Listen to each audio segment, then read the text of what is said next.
अस्सलाम वालेकुम। मेरा नाम फ़ारूक रशीद है। मैं एक सीनियर चार्टर्ड अकाउंटेंट हूँ और आज जिस मौजू के ऊपर मैं बात करना चाहता हूँ वो है कि ऐसे बाज़ सर्कमस्टांसेस अराइज़ हो जाते हैं जहाँ पे आपको डिसाइड करना है कि आपकी जो सेविंग्स है वो आपने कहाँ पे पार्क करनी है। सो फॉर एग्ज़ाम्पल आपके पास लिक्विड एसेट्स हैं, बैंक में बैलेंसेस हैं एंड अब आपने डिसाइड करना है कि आया कि मैं फॉर एग्ज़ाम्पल बैंक में अपने पैसे जो है वो डिपॉज़िट करूँ, मे बी टीडीआरस में करूँ या दूसरा अल्टरनेटिव मेरे पास नेशनल सेविंग सर्टिफिकेट्स हैं या नेशनल सेविंग सेंटर्स हैं। तो आप किस तरीके से डिसाइड करेंगे स्पेशली जहाँ पे मॉनेटरी पॉलिसी रेट जनरली थोड़ा हाई हो, जैसे हमारे पास पिछले 1-2 साल में था, बहुत ज़्यादा हाई था। आजकल तो कंपैरेटिवली कम है।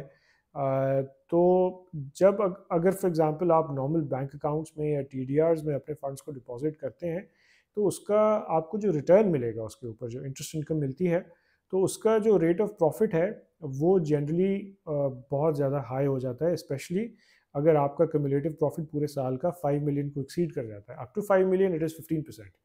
लेकिन जहाँ पे वो 5 मिलियन को एक्सीड करेगा, तो वहाँ पे उसके ऊपर जो रेट ऑफ टैक्स है, वो भी फिर नॉर्मल स्लैब में कन्वर्ट हो जाता है, जो कि मैक्सिमम 35% टू 40% जा सकता है, डिपेंडिंग ऑन कि आपकी बकिया सोर्सेज ऑफ इनकम क्या है।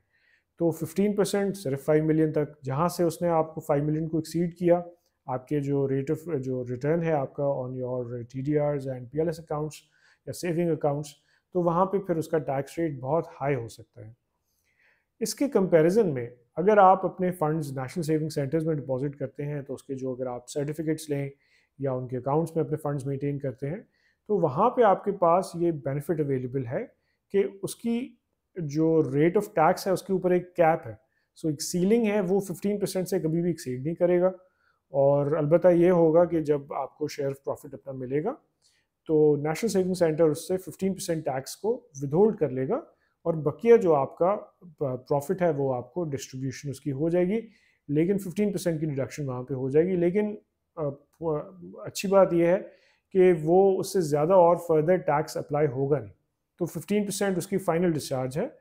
जबकि नॉर्मली अगर आप बैंक्स में वही अमाउंट्स रखते हैं, सेविंग अकाउंट्स में, टी में रखते हैं, तो अगर आपका टोटल प्रॉफिट 5 मिलियन से एक्सीड करेगा तो फिर आपका रेट ऑफ प्रॉफिट भी और फर्दर इंक्रीज हो सकता है। तो नेशनल सेविंग सेंटर में ये एक फ़ायदा है। और एक स्टेप आगे आ जाते हैं, अगर स्पेशली अगर आपका बहबूद सेविंग सर्टिफिकेट्स हैं आपके पास, तो फिर तो ये रेट ऑफ टैक्स 5% पे कैप हो जाता है। फिर 5% से ज़्यादा ये टैक्स आपका अप्लाई नहीं होगा। और इनफैक्ट जो नेशनल सेविंग सेंटर है वो आपको प्रॉफिट अमाउंट की पेमेंट करते हुए बहबूद सर्टिफिकेट्स के केस में टैक्स रिडक्शन भी नहीं करता। तो आपको टोटल कंप्लीट प्रॉफिट जो है वो दिया जाता है 100%। और फिर आपके ऊपर ये ऑब्लिगेशन होती है कि जब आप अपना एनुअल टैक्स रिटर्न फाइल करें, तो उस वक्त आपको उसके ऊपर जो टैक्स लाइबिलिटी है वो पे करनी है, लेकिन वो भी आपकी tax liability 5% of your return और profit on your Behbood saving certificates, उससे ज़्यादा एक्सीड नहीं करेगी। तो नेशनल सेविंग सेंटर्स में पैसे इन्वेस्ट करने का ये फ़ायदा है। और टैक्स पर्सपेक्टिव से काफ़ी इसके बेनिफिट्स जो हैं वो उन्होंने लॉ में ही बिल्ट इन कर दिए हैं। तो आई होप ये आपके लिए इंफॉर्मेशन एक वैल्यूबल थी, और आपको अगर ऐसा कोई डिसीजन लेना हो तो ये इंफॉर्मेशन आपको वो डिसाइड करने में, डिसीजन लेने में मदद देगी। हमारे इस वीडियो को ज़रूर लाइक करें, हमारे इस चैनल को सब्सक्राइब करें और इसके साथ कनेक्टेड रहें ताकि और ऐसी सिमिलर वीडियोस हम आप तक ला सकें। अगली वीडियो तक अपना ख्याल रखिएगा। उम्मीद है आपसे अगली वीडियो में मुलाकात होगी। Thank you.